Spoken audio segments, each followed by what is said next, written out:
Vsauce. I'm Jake, and where are we? I honestly have no idea how we got here or where here is. Hello? Hello? Maybe the person in the house has some information. What? On my arm? Luke. Yes! Okay. We were talking about time travel, weren't we? And in pop culture, there are different types. For example, mental time travel.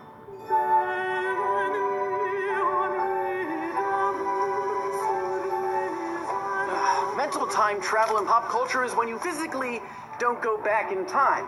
That is to say that your body doesn't travel backwards in time, but your mind does. This can be seen in movies like Groundhog Day or Edge of Tomorrow, where they remember future events even though they're in the past. I wonder, maybe if I throw some of these rocks up there, we can get someone's attention. Oh, hello? Nothing. Now, mental time travel, or MTT, is very curious because it avoids a lot of potential paradoxes, by also allowing you to potentially influence the future, which a loop does not. I wonder... It's open! Come on! One of the problems with MTT is the Cassandra dilemma, which is when correct future predictions or warnings are ignored. If you could see the future, and you decided to tell everyone about it, who would believe you? You'd probably just be dismissed. Footnote! The Cassandra dilemma originated from a Greek myth about the aforementioned Cassandra, the daughter of the king of Troy. The Greek god Apollo fell in love with her and gave her the gift of prophecy. But when she did not reciprocate his feelings, Apollo made it that no one would ever believe the prophecies she'd seen, even if they were true. And speaking of seeing, I wonder if from up here we can better see where we are.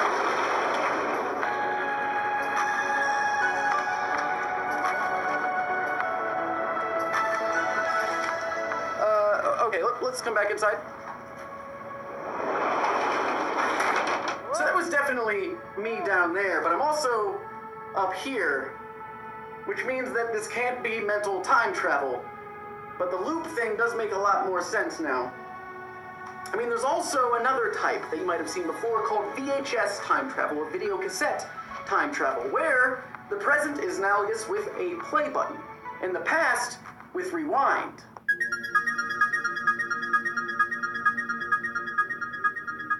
As you go backwards through time, you see everything that has happened on that timeline, without being able to interfere or be seen. And fast forward would bring us into the future or to the present time where we originally started. What we are currently experiencing isn't VHS time travel either, because I was able to interfere by writing this note. A very poor note that didn't really tell me what was going on. I probably should have written something better, like, it's a loop. Yes, okay, do we have a pen in my pocket? Alright, it's a loop.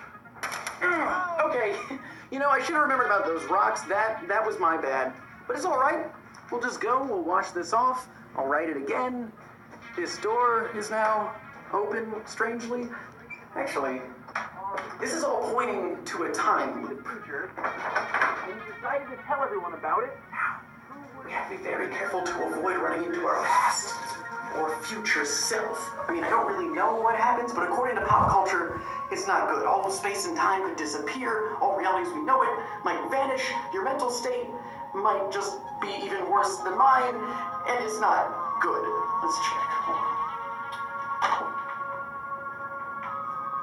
As I was saying before, what we are currently experiencing is a kind of time loop. It's an isolated sequence of events where one action is the cause of the next, and it just continues on forward until we reach our final event, which is generally the cause of the first event, if not the first event itself. And then we just go around and around. This brings up an interesting philosophical dilemma, which is that if everything that will happen has already happened, if everything is just a complete copy of the previous sequence, can anything be changed? If I were to stand up right now and walk out that door, would I be making my own choice? Or would it be the same choice that a previous version of me made? How many times has this happened? How would you ever know what was your own decision or one already decided for you. The dilemma becomes knowing you don't have freedom of choice, but still acting like you do. The causal loop is unchanging. There is no free will, there is no origin. It resets every time, so you can't learn from your mistakes because you can't remember them. We should move, though, before Bathroom Jake gets out. So how did the loop begin?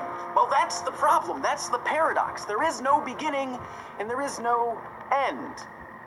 There is no escape. Ask yourself, if you're watching this video, are you also in a loop? How do you know that you're not reliving the same moment in time again and again and again? You can remember the past, but you can't remember the future.